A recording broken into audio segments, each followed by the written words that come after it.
Hello friends, स्वागत है आपका हमारी इस यूट्यूब वीडियो में। फ्रेंड्स, इस वीडियो में हम राजस्थान के इतिहास के अंतर्गत परीक्षा की दृष्टि से बेहद महत्वपूर्ण बिंदु राजस्थान के किसान आंदोलनों पर चर्चा करने वाले हैं। फ्रेंड्स, इससे पहले वाली वीडियो में हमने बिजोलिया किसान आंदोलन का अध्ययन किया था और इस वाले वीडियो में हम बेगू किसान आंदोलन पर चर्चा करेंगे और उसे याद करेंगे। तो चलिए इस वीडियो को स्टार्ट करते हैं।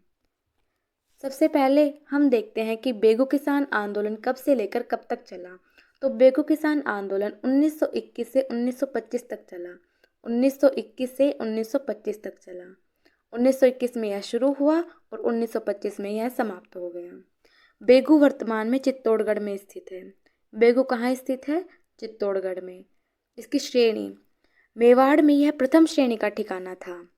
बेगू मेवाड़ में प्रथम श्रेणी का ठिकाना था और यहाँ पर जो किसान थे वो अधिकतर धाकड़ जाति के किसान थे।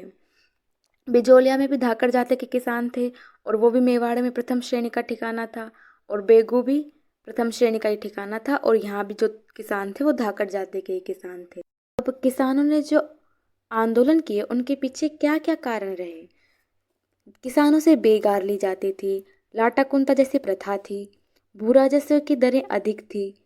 इन सब कारणों से परेशान होकर जो बेगू के किसान थे उन्होंने आंदोलन शुरू कर दिया और इनको प्रेरणा मिली थी बिजोलिया किसान आंदोलन से। तो बिजोलिया किसान आंदोलन से बेगू के जो किसान थे वो प्रेरित हुए और उन्होंने भी आंदोलन कर दिए। अब देखो, बेगू कहाँ स्थित है? चित्तौड़गढ़ जिले में। यह प्रथम श्रेणी का ठिकाना है। अधिकतर किसान धाकड़ जाति के।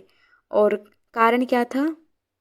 बेगार, लाटाकुंता प्रथा, भू राजस्व की दरें अधिक और विभिन्न प्रकार के कर।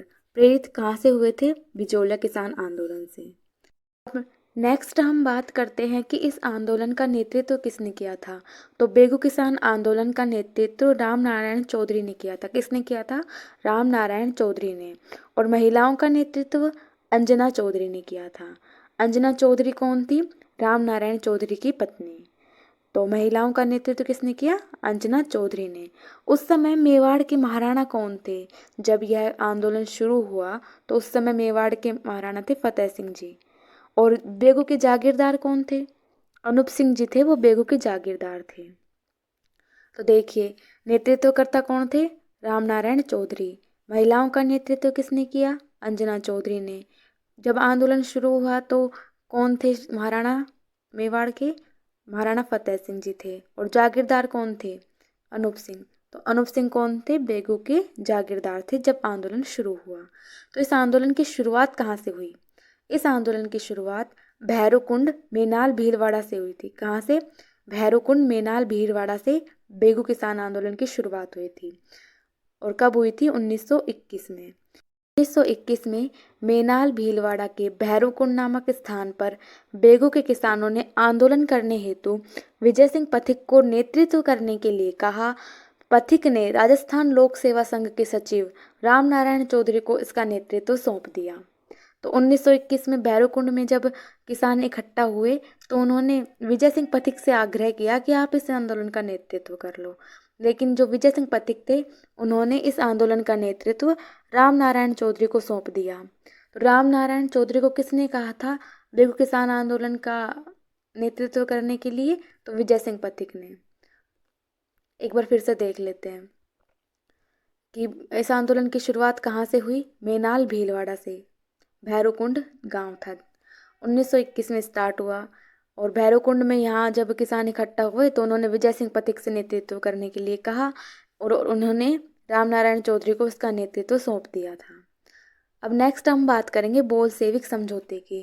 कई बार प्रश्न पूछ लिया जाता है कि बोल सेविक समझौता कौन से किसान आंदोलन से संबंधित है? तो यह बेगू किसान आंदोलन से संबंधित है। के जागीरदार अनूप सिंह और राम नारायण चौधरी यानी राजस्थान लोक सेवा संघ के मध्य एक समझौता हुआ था जिसमें अनूप सिंह ने जो किसानों के कर थे वो माफ़ कर दिए थे, लेकिन ट्रेंच ने इसे बोल सेविक समझौता कहकर अस्वीकार कर दिया। यानी बोल सेविक समझौता मतलब यह समझौता किसानों के दबाव में किया गया था, ऐसा कहकर उसने इस समझौते को अस्वीकार कर दिया। और महाराणा फतेह सिंह के सारे अधिकार छीन लिए गए और भूपाल सिंह को सौंप दिए गए, मतलब भोपाल सिंह को नया महाराणा बना दिया गया। और जो जागीरदार अनूप सिंह जी थे उनको पद से हटा दिया गया और उन्हें नज़रबंद कर दिया गया। बेगू का प्रशासक नियुक्त किया गया लाला अमृतलाल। तो बेगू का नया प्रशासक कौन बना? लाला अमृतलाल। तो एक बार फिर से देख लेते हैं। जागीरदार अनूप सिंह और रामनारायण चौधरी के मध्य समझौता हुआ था। ट्रेंच ने इसे बोल्शेविक समझौता कहकर अस्वीकार कर दिया। फतेह सिंह के सारे अधिकार छीनकर भोपाल सिंह को दे दिए गए और अनूप सिंह को नज़रबंद कर दिया गया। और जो लाला अमृतलाल थे, कौन थे? लाला अमृतलाल, उनको बेगू का प्रशासक नियुक्त कर दिया गया। नेक्स्ट हम बात करेंगे गोविंदपुरा हत्याकांड की। गोविंदपुरा हत्याकांड 13 जुलाई 1923 को हुआ था। कब हुआ था? 13 जुलाई 1923 को। गोविंदपुरा कहाँ स्थित है? भीलवाड़ा में। गोविंदपुरा भीलवाड़ा में स्थित है। यहाँ बहुत सारे किसान एकत्रित हुए थे।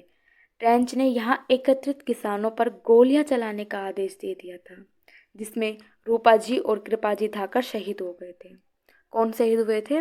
रूपाजी और कृपाजी धाकड़। और आंदोलन का समापन कब हुआ? 1925 में। 1925 में यह आंदोलन पूर्ण हो गया।